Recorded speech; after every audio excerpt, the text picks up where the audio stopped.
بسم اللہ الرحمن الرحیم الحمد للہ رب العالمین والصلاة والسلام علی سید المرسلین وعلی آلہ واصحابہ اجمعین اما بعد۔ سورہ آل عمران کا خلاصہ یہ ہے کہ سورہ آل عمران کا ابتدائی حصہ اس وقت نازل ہوا عرب کا ایک علاقہ تھا نجران، وہاں عیسائی حکومت اور عیسائی دین کے لوگ وہاں رہتے تھے۔ جب ان تک یہ خبر پہنچی کہ آخری نبی صلی اللہ علیہ وسلم مدینہ منورہ میں ہیں، وہ صورتحال معلوم کرنے کے لیے بحث مباحثہ کے لیے مدینہ منورہ آئے۔ رسول اللہ صلی اللہ علیہ وسلم نے ان کا استقبال کیا، ان کو اپنی مسجد میں ٹھہرایا، ان کی خوب اچھی طرح مہمانی کی، ان کو اپنی مسجد میں رسول اللہ صلی اللہ علیہ وسلم نے اپنے دین کے مطابق عبادت کرنے کی اجازت دی، اور وہ 40 دن یا اس سے کچھ زیادہ مدینہ منورہ رسول اللہ صلی اللہ علیہ وسلم کے پاس رہے، اور انہوں نے اللہ کے نبی سے بحث مباحثہ کیا، سوالات کیے، اور پھر فیصلہ کن مرحلہ جو ہے وہ ان کے ساتھ مباہلہ کا آیا۔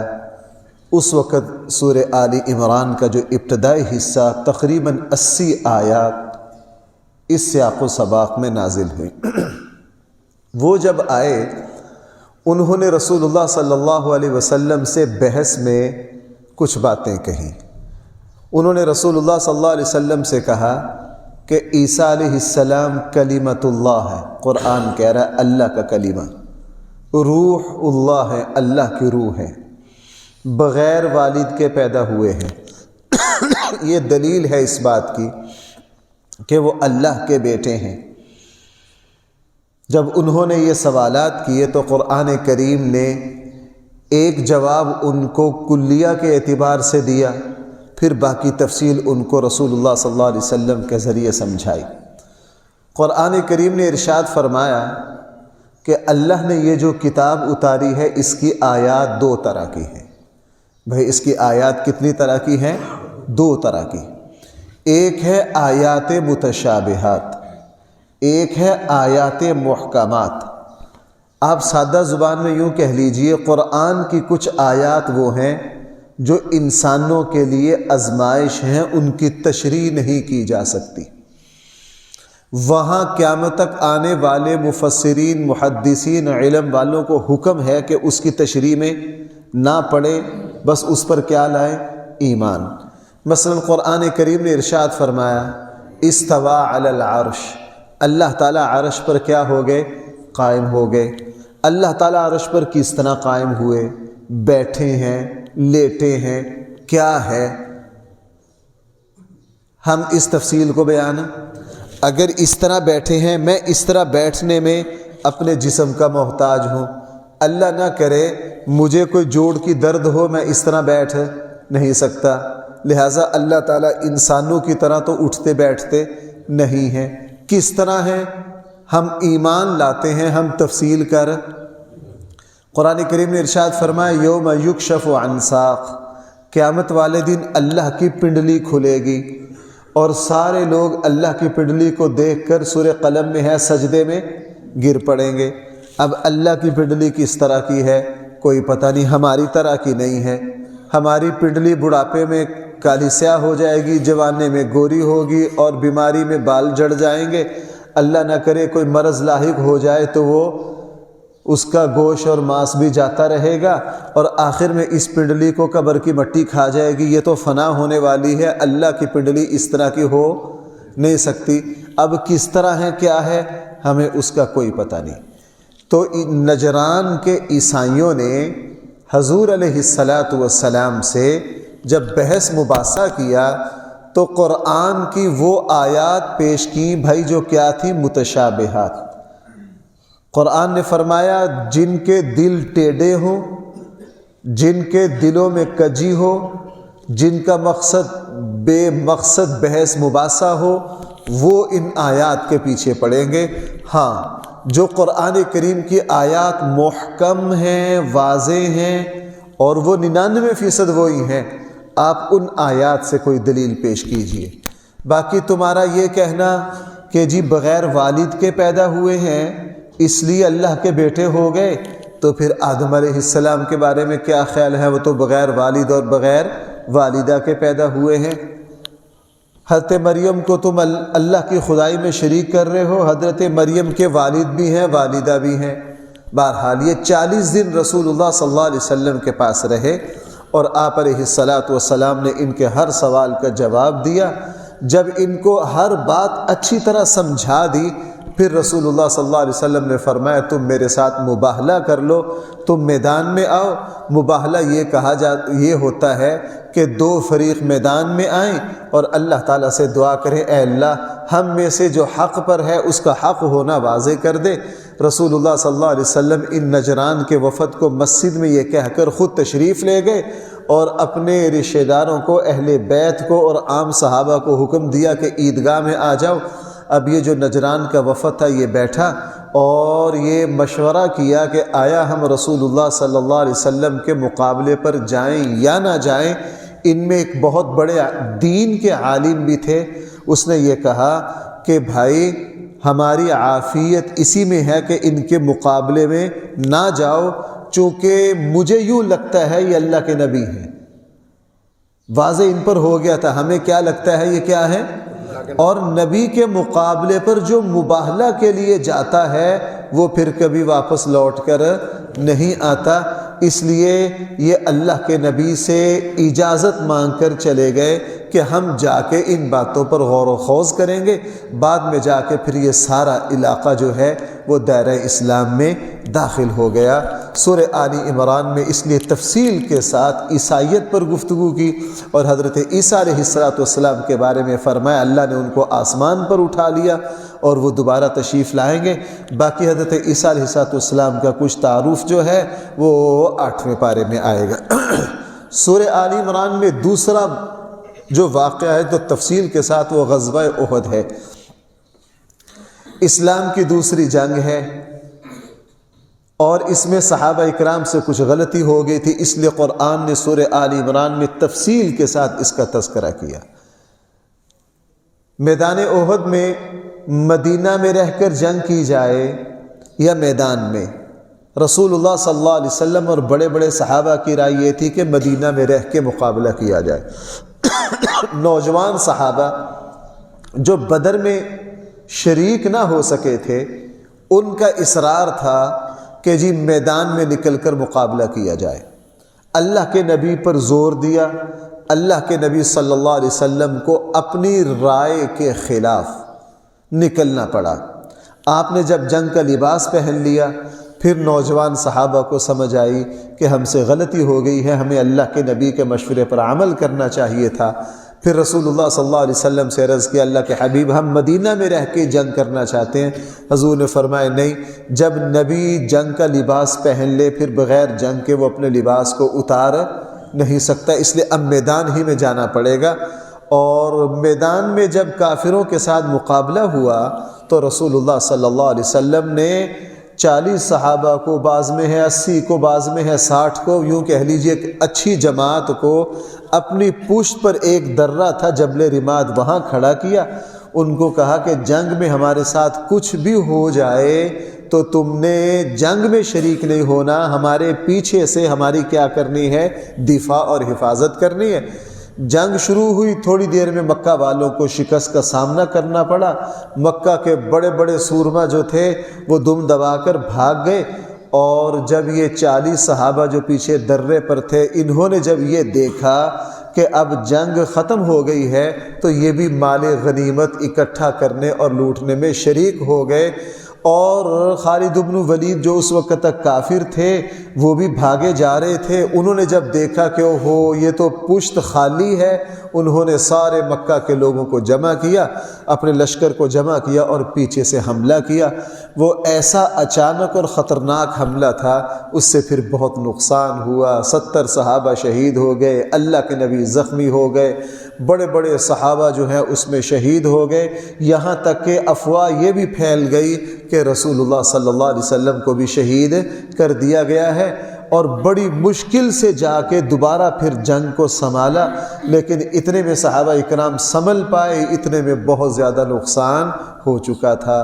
قرآن کریم نے صحابہ اکرام کو اور اس امت کو آج بہت سے لوگ یہ سوال کر دیتے ہیں، بھائیو میری بات سننا، بہت سے دوست یہ سوال کر دیتے ہیں کہ اللہ کے نبی نے جب اتنی تاکید کے ساتھ ان صحابہ کو یہ کہا تھا کہ تم نے پیچھے کھڑا رہنا ہے، پھر انہوں نے پیچھے پشت کو کیوں چھوڑا؟ انہوں نے یہ غلطی کیوں کی؟ اللہ تعالیٰ نے صحابہ اکرام کو اور رسول اللہ صلی اللہ علیہ وسلم کی اس امت کو ایک سبق دینا تھا، یہ قرآن نے دیا۔ قرآن کریم نے کہا تمہیں شکست اس وجہ سے ہوئی ہے کہ تم نے اللہ اور اس کے رسول کے حکم کو چھوڑ دیا، تم نے آپس میں اختلاف کیا، کیونکہ کچھ صحابہ کہتے تھے یہاں ٹھہرے رہیں اور اکثر کہتے تھے اب ہمیں یہاں ٹھہرنا نہیں چاہیے، آپس میں اختلاف کیا، جھگڑا کیا، اللہ اور اس کے رسول کے حکم کو چھوڑ دیا، جس کے نتیجے میں بہت بڑا نقصان اٹھانا پڑا۔ صحابہ اکرام کو اور حضور علیہ الصلوۃ والسلام کی امت کو یہ سبق دے دیا کہ جب بھی تم آپس کے اختلاف میں پڑو گے اور اللہ اور اس کے رسول کے حکم کو چھوڑ دو گے تو جناب پھر تمہیں شکست کا سامنا کرنا پڑے گا۔ آج امت مسلمہ کی یہی حال، ہم آپس میں اختلاف و انتشار کا شکار ہیں۔ کل میں ایک جگہ گیا تو ایک دوست سے بات ہو رہی تھی، وہ دین کے اعتبار سے پڑھے لکھے تھے، اب گفتگو میں وہ کہہ رہے ہیں فلاں بھی کافر ہے، فلاں بھی کافر ہے، فلاں بھی کافر ہے، فلاں مشرک ہے، اس کے پیچھے نماز جائز نہیں۔ میں نے ان سے کہا جناب سارے مسلمان تو آپ نے کافر بنا دیے، پھر پیچھے یا آپ بچے یا میں بچا ہوں، میں آپ سے اختلاف کر رہا ہوں، تھوڑی دیر میں آپ نے مجھے بھی کافر بنا دینا ہے، تو بس پھر آپ اکیلے رہے، جنت آپ اکیلے کے لیے ہی بنی ہے، جنت آپ اکیلے کے لیے ہی بنی ہے۔ تو اللہ اور اس کے رسول کے حکم کو جب چھوڑا جائے گا احد کی طرح نقصان ہوگا، اور جب آپس میں اختلاف کریں گے تو بھائی کیا ہوگا؟ اس سے مسلمانوں پر زوال آئے گا۔ اب دیکھ لیجئے جو غزہ کی صورتحال ہے، عالم اسلام کچھ بھی نہیں کر سک رہا اپنی نالائقی، بے شرمی، بے غیرتی کی وجہ سے۔ کیوں؟ آپس میں اختلاف و انتشار بھی بہت ہے اور اللہ اور اس کے رسول کے حکم کو کوئی مد نظر نہیں رکھ رہا ہے۔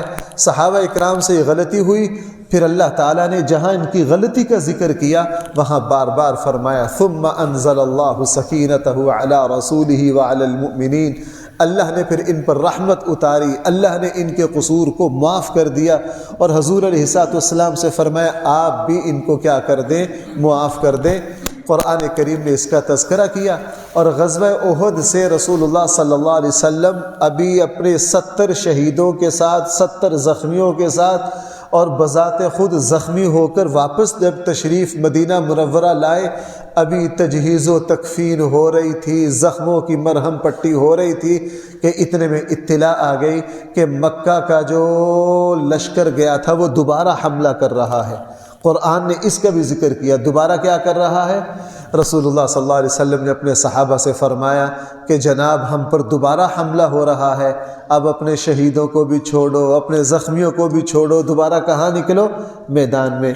بھائی اس حالت میں دوبارہ نکلنا، قرآن صحابہ اکرام کی خوبی بیان کر رہا، الذین قال لهم الناس ان الناس قد جمعوا لكم فاخشوهم فزادهم ایمانا، کہ جس وقت مدینہ والوں کو دوبارہ پتہ چلا 70 شہیدوں اور زخمیوں کے ساتھ کہ ہمارے اوپر دوبارہ، بھائی توجہ ہے، دوبارہ کیا ہو رہا ہے؟ تو بھائی یہاں تو بڑے بڑوں کے پاؤں اکھڑ جاتے ہیں۔ قرآن کہہ رہا ہے فزادہم ایمانا، اس خبر کو سن کے ان کا ایمان بڑھ گیا، انہوں نے فوراً کہا ہمارے لیے ہمارا اللہ کافی ہے۔ انہوں نے فوراً کیا کہا؟ ہمارے لیے کون کافی ہے؟ بس سب کی زبان پر آیا ان کا ایمان بڑھ گیا، ہمارا اللہ اوپر دیکھ رہا ہے، وہ ہماری اس مشکل حالت میں مدد کرے گا۔ اور زبان سے یہ کہا ہمارے لیے ہمارا رب کیا ہے، کافی ہے۔ دوبارہ نکلے، جب مدینہ سے اس حالت میں دوبارہ نکلے تو مکہ کے اس لشکر تک جب خبر پہنچی کہ اس شدید پریشانی اور زخمی حالت میں ہمارے تعاقب میں مدینہ والے نکل پڑے، تو مکہ والے جو ہیں وہ ایسی بزدلی کا شکار ہوئے کہ سب کو دم دبا کر واپس آنا پڑا، سب مکہ بھاگ گئے، اللہ کے نبی کے مقابلے پر کوئی نہیں آیا۔ تو قرآن نے دوسرا سبق دے دیا، مشکل سے مشکل حالات ہو کس کو پکارو؟ ہماری کیا نماز تراویح ہے، ہمارے کیا روزے ہیں، اور غزہ کے ہم دیکھ رہے ہیں وہاں مسجدوں ڈھیر ہیں، وہ مسجد کے ڈھیر کے اوپر ساری رات کھڑے ہو کر اس خوبصورتی سے قرآن پڑھ رہے ہیں، اس خوبصورتی سے قرآن پڑھتے ہیں۔ اور بھائی یہ احساس ہوتا ہے، اللہ کے نبی نے فرمایا تھا مسلمانوں میں ایک جماعت ہمیشہ حق پر قائم رہے گی۔ مجھے تو یوں لگتا ہے کہ اس زمانے میں حق پر قائم رہنے والی جماعت غزہ کے مسلمان ہیں۔ کون ہے بھائی؟ غزہ کے مسلمان ہیں۔ اب غزہ کے خاندانوں میں زندہ کم ہیں، شہید، لیکن اس کے باوجود نہ روزہ چھوڑتے ہیں نہ نماز تراویح، مسجدوں کے ڈھیروں پر ملبے پر کھڑے ہو کے قرآن سنا رہے ہیں، اور قرآن بھی ان کے قاری اس طرح پڑھ رہے ہیں۔ میں 2 دن سے مسلسل غزہ کے قرہ کی تلاوت سن رہا ہوں، اس طرح مزے سے پڑھ رہے ہیں، بمباری ہو رہی ہے جیسے ان لوگوں کو کسی چیز کا کوئی ڈر ہی نہیں ہے۔ قرآن نے کہا تھا جب تم یہ کہو گے ہمارے لیے اللہ کافی ہے تو اللہ تعالیٰ تمہیں مٹنے نہیں دے گا انشاءاللہ۔ اگرچہ دنیا کا نقشہ کچھ بھی ہو، لیکن اللہ تعالیٰ غزہ اور فلسطین کے مسلمانوں کے اس خون کو کبھی بھی ضائع نہیں ہونے دے گا۔ بہرحال سورہ آل عمران میں ان 2 واقعات کے بعد قرآن کریم نے اور باتیں بھی بیان کی ہیں۔ قرآن کریم نے ایک یہ بات ارشاد فرمائی ہے، لوگوں مال و دولت، اولاد، بیوی، بچے، یہ کششیں، یہ محبتیں ہم نے تمہارے دل میں رکھ دی ہیں، یہ تمہارے لیے آزمائش ہیں۔ تم نے مال، اولاد، بیوی، بچے، ان چیزوں کی محبت میں اندھا نہیں ہونا، ان چیزوں کے ساتھ اللہ کے حکم کے مطابق چلنا ہے۔ قرآن کریم نے سورہ آل عمران میں ایک یہ بات ارشاد فرمائی ہے کہ عزت اور ذلت کا مالک صرف اور صرف کون ہے؟ اللہ۔ اللہ سب سے بڑے عزت والے ہیں، جو اپنے اللہ پر صحیح طور پر ایمان لائے گا، اپنے اللہ کے حکموں کو مانے گا، اللہ اسے عزت دیں گے۔ قرآن کریم نے سورہ آل عمران میں ایک یہ بات ارشاد فرمائی ہے کہ ایمان والو کافروں کے ساتھ کبھی بھی قلبی محبت نہ رکھو۔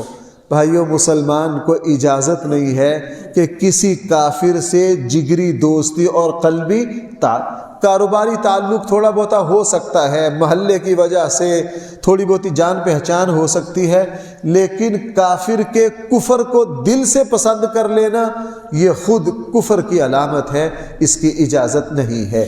قرآن کریم نے ایک یہ بات ارشاد فرمائی ہے، اے لوگو اگر تم چاہتے ہو کہ اللہ تعالیٰ تم سے محبت کریں تو تمہارے لیے ضروری ہے کہ تم رسول اللہ صلی اللہ علیہ وسلم کی اتباع کرو۔ جو رسول اللہ صلی اللہ علیہ وسلم کے نقش قدم پر چلے گا اللہ تعالیٰ اس سے کیا کریں گے؟ محبت کریں گے۔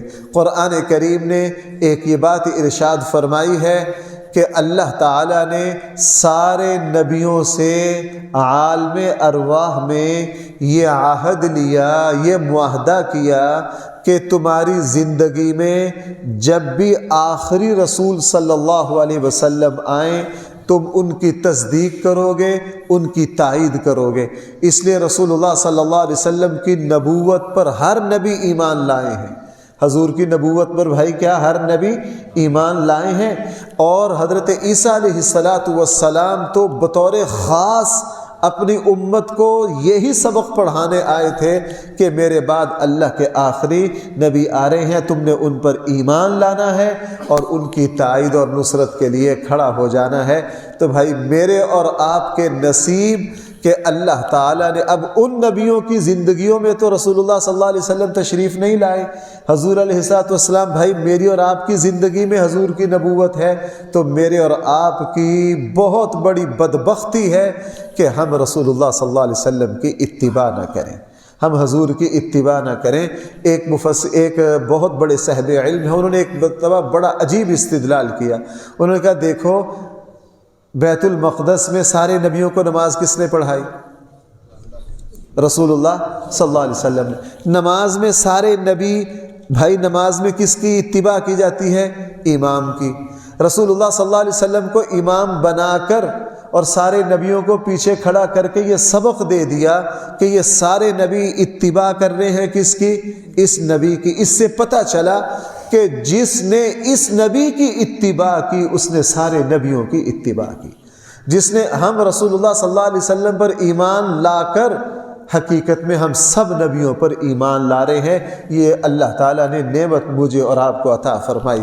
اور بھائی قرآن کریم نے سورہ آل عمران میں توبہ کے 3 رکنوں کا ذکر کیا۔ قرآن بار بار ذکر کرے گا، رمضان ہے، ہر مسلمان توبہ طائب ہو رہا ہے، توبہ کے 3 رکن ہیں، ان کا پورا کرنا ضروری ہے، پھر اللہ توبہ کو قبول کرتے ہیں۔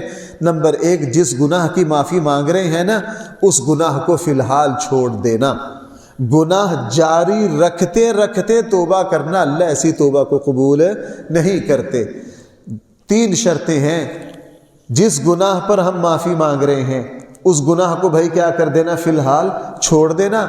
اور گزری ہوئی زندگی میں جو غلطی کر چکے ہیں اس پر شرمندہ ہونا اور آئندہ سے اس گناہ کو نہ کرنے کا پکا عزم کرنا۔ یہ 3 شرطوں کے ساتھ جو مسلمان بھی توبہ کرے گا اللہ تعالیٰ اس کی توبہ کو قبول فرما لیں گے۔ قرآن کریم نے ایک یہ بات ارشاد فرمائی ہے، تم اس وقت تک کامل مومن اور مسلمان نہیں ہو سکتے ہو جب تک اپنی پسندیدہ چیز اللہ کی محبت میں خرچ نہ کرو۔ بھائی کس کی محبت میں خرچ نہ کرو؟ بھائی ذرا توجہ کرنا۔ جب یہ آیت اتری نا تو صحابہ اکرام نے فوراً اپنا احتساب کیا، کیا ہم اپنی پسندیدہ چیز اللہ کے نام پر خرچ کرتے ہیں؟ صحیح حدیث میں ہے، سب سے پہلے حضرت ابو طلحہ انصاری رضی اللہ عنہ حضور کے پاس آئے۔ اللہ کے نبی قرآن نے فرمایا ہے جب تک تم اپنا محبوب ترین مال اللہ کی محبت میں خرچ نہیں کرو گے تو تمہارا ایمان کامل نہیں ہوگا۔ میرا محبوب ترین مال جو ہے وہ یہ باغ ہے جو مدینہ کے سب سے زیادہ قریب ہے۔ موجودہ جو مسجد نبوی ہے نا، مسجد نبوی کے کونے میں جہاں عورتیں نماز پڑھتی ہیں، یہ سارا حضرت ابو طلحہ انصاری کا باغ ہے۔ یہ مدینہ کے بالکل ساتھ، اس کے اندر ایک کنواں تھا بیر حا، ٹھنڈا پانی تھا۔ اللہ کے نبی بڑے شوق سے اس کنویں کا پانی پیا کرتے، اور یہ مدینہ کا سب سے قیمتی ترین مال تھا۔ جب یہ کہا نا تو اللہ کے نبی نے بار بار فرمایا طلحہ یہ تو بہت قیمتی مال ہے، طلحہ یہ تو کیا ہے؟ بہت بڑا۔ حضرت ابو طلحہ سے فرمایا یہ تو بہت قیمتی مال ہے۔ کہا اللہ کے نبی میں یہ قیمتی مال اللہ کے ساتھ تجارت کرنا چاہتا ہوں، اپنے اللہ کے نام پر خرچ کر کے اس کا اجر اپنے اللہ سے آخرت میں لینا چاہتا ہوں۔ رسول اللہ صلی اللہ علیہ وسلم فرمایا اچھا تم ایسے کرو، تمہارے چچا زاد بھائی جو ہیں وہ سارے غریب ہیں، ان میں خرچ کر دو۔ حضرت ابو طلحہ انصاری نے وہ سارا باغ اپنے چچا زاد بھائیوں کو دے دیا۔ قرآن کریم نے ارشاد فرمایا اس وقت تک تم اللہ کے کامل مومن نہیں بن سکتے جب تک اپنا محبوب ترین مال اللہ کی راہ میں خرچ نہ کرو۔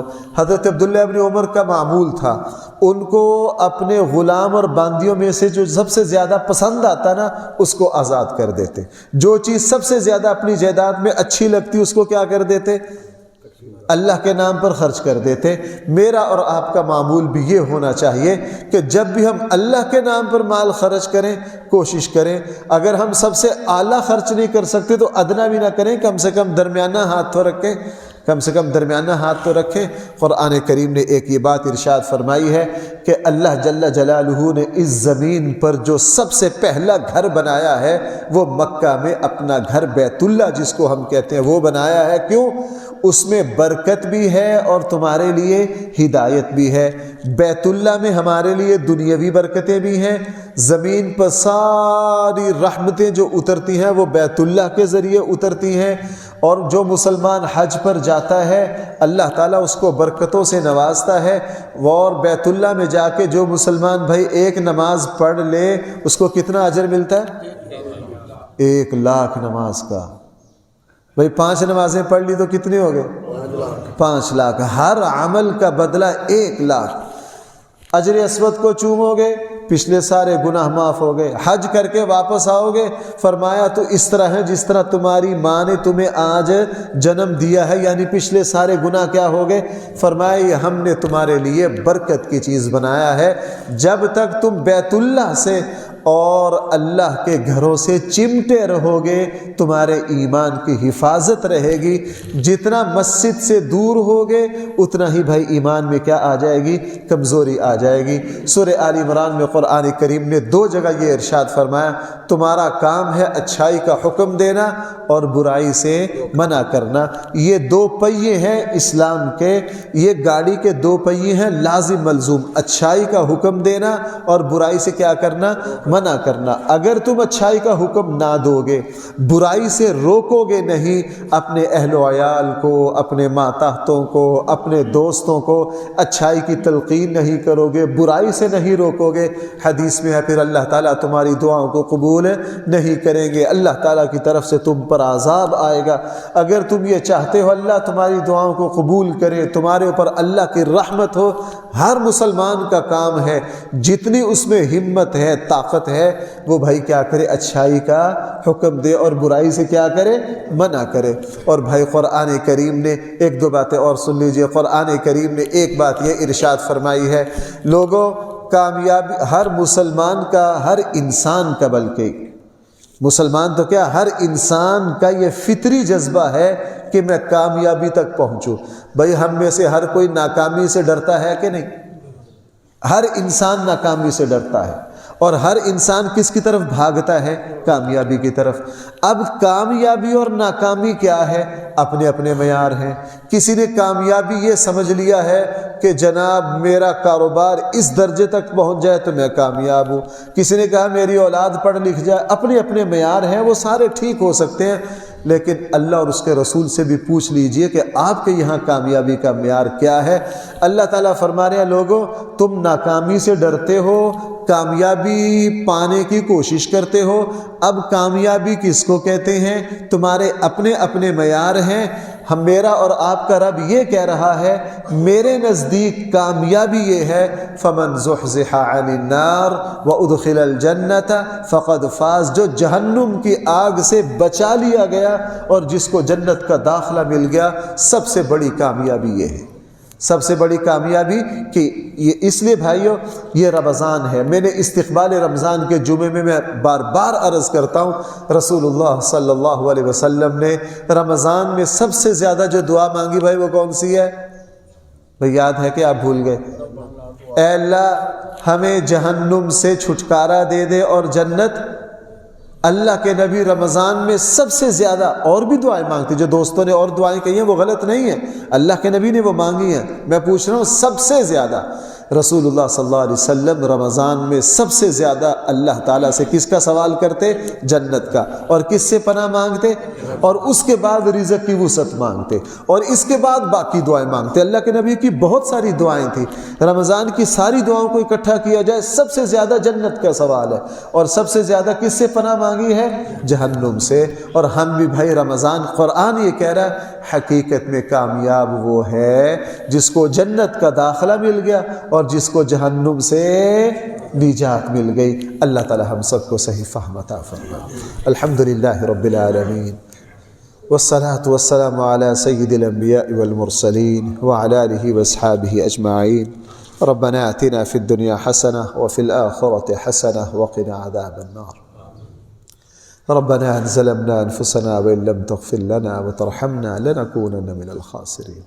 لا إله إلا الله، نستغفر الله، نسألك الجنة ونعوذ بك من النار۔ صلى الله تعالى على خير خلقه سيدنا مولانا محمد وآله وأصحابه أجمعين برحمته۔